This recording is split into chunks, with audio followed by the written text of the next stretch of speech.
கால கூட்டத்தொடர் மிகுந்த கொதிநிலைக்கு ஆளானது. நவம்பர் 25 அரசமைப்பு சட்ட நாள். 75 ஆண்டுகள் வெற்றிகரமாக அரசமைப்பு சட்டம் இயங்கி வந்திருக்கிறது. இதனை கொண்டாடும் வகையில் சிறப்பு அமர்வாக குடியரசுத் தலைவர் இரு அவைகளையும் கூட்டிய கூட்டு நாடாளுமன்றத்தில் பங்கேற்று உரையாற்றினார். அத்துடன் டிசம்பர் 13, 14 ஆகிய 2 நாட்கள் அரசமைப்பு சட்ட தினத்தை முன்னிட்டு விவாதம் நடந்தது.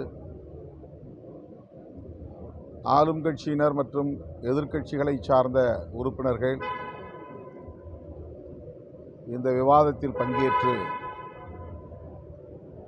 உரையாற்றினர். நிறைவாக உள்துறை அமைச்சர் அவர்கள் பதிலுரை ஆற்றினார்.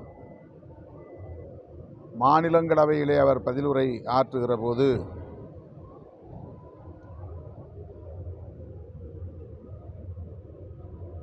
அரசமைப்பு சட்டத்தை எவ்வாறு நடைமுறைப்படுத்தியிருக்கிறோம் என்பது பற்றி பேசுவதற்கு பதிலாக புரட்சியாளர் அம்பேத்கர் அவர்களுக்கு பாரதிய ஜனதா கட்சி பெருமை சேர்த்திருக்கிறது, அரசு பெருமை சேர்த்திருக்கிறது, காங்கிரஸ் கட்சி அவரை சிறுமைப்படுத்தியிருக்கிறது அல்லது அவமதித்திருக்கிறது என்கிற தொனியில் அடுக்கடுக்காக காங்கிரஸை விமர்சித்தார். காங்கிரஸை விமர்சிக்கிறோம் என்கிற பெயரில் புரட்சியாளர் அம்பேத்கர் அவர்களை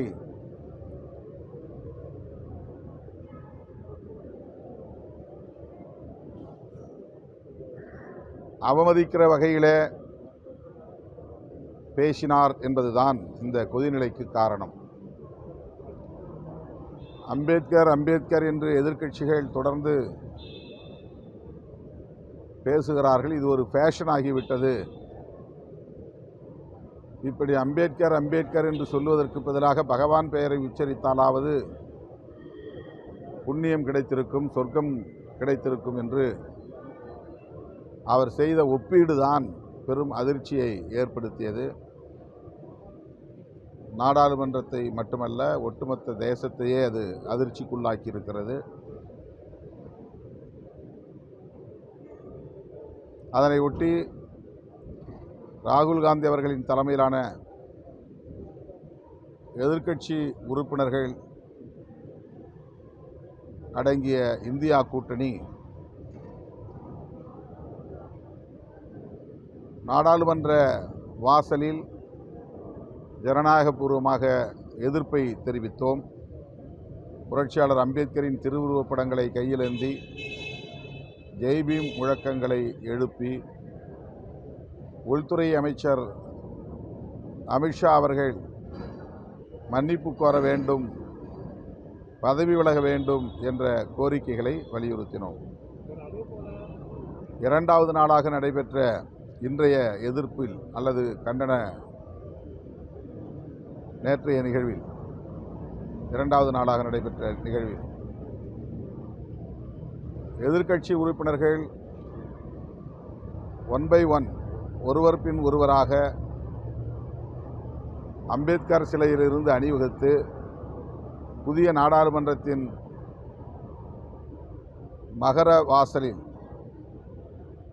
சென்று அடைந்தோம். அப்போது அங்கே எதிர்பாரா வகையிலே பாரதிய ஜனதா கட்சியை சார்ந்த நூற்றுக்கணக்கான எம்பிக்கள் வாசலை அடைத்து கொண்டு வழிவிடாமல் நின்றார்கள். வழிவிடுங்கள், நாங்கள் நாடாளுமன்றத்திற்கு உள்ளே செல்ல வேண்டும் என்று ராகுல் காந்தி உள்ளிட்ட சில உறுப்பினர்கள் கோரிக்கை வைத்தார்கள். அப்போது ஏற்பட்ட தள்ளுமுள்ளில் முன்னாள் அமைச்சர் நாடாளுமன்ற உறுப்பினர் சாரங்கி அவர்கள் கீழே சரிந்து விழுந்ததாக, காயம்பட்டதாக தெரிய வந்தது. ஒரு சாதாரண கீறல் என்றுதான் முதலில் சொல்லப்பட்டது. ஆனால் அவரை ஐசியு தீவிர சிகிச்சை பிரிவிலே அனுமதித்து பிரச்சனையை அவர்கள் ஊதி பெருக்குகிறார்கள். ராகுல் காந்தி அவர்கள் மீது வழக்கும் புனைந்திருக்கிறார்கள். பாரதிய ஜனதா கட்சி எதிர்க்கட்சியினரின் ஜனநாயகபூர்வமான ஆர்ப்பாட்டத்தை அனுமதிக்காமல் வாசலில் வழிமறித்து நின்று வன்முறைக்கு வித்திட்டார்கள் என்பதுதான் உண்மை. ஆனால் ராகுல் காந்தி அவர்கள் மீது பொய் வழக்கு போட்டிருப்பது வன்மையான கண்டனத்திற்குரியது.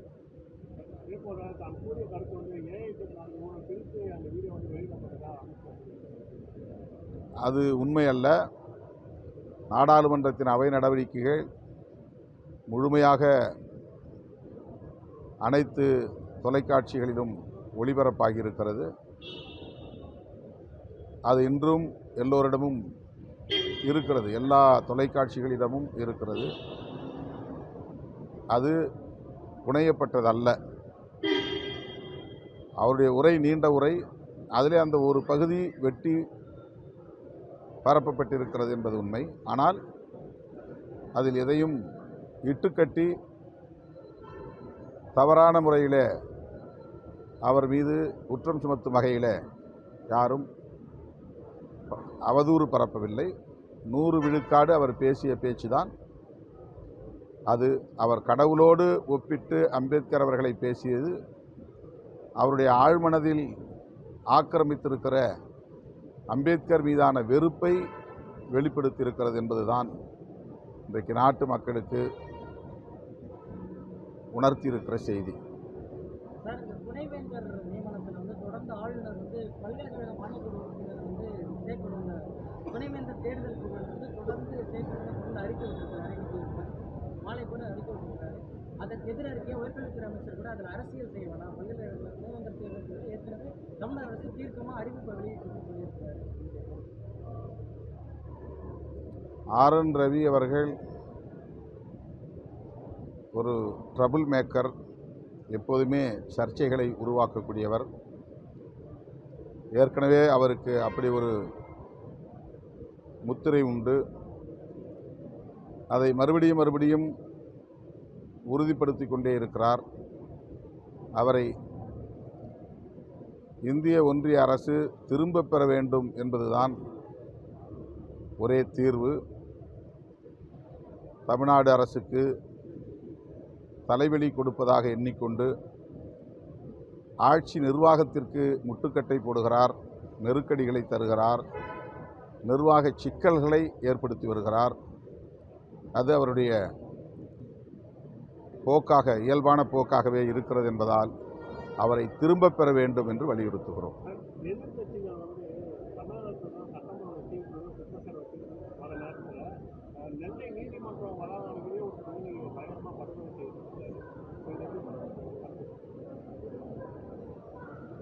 மிகுந்த அதிர்ச்சி அளிக்கக்கூடிய ஒரு சம்பவமாக இது இருக்கிறது.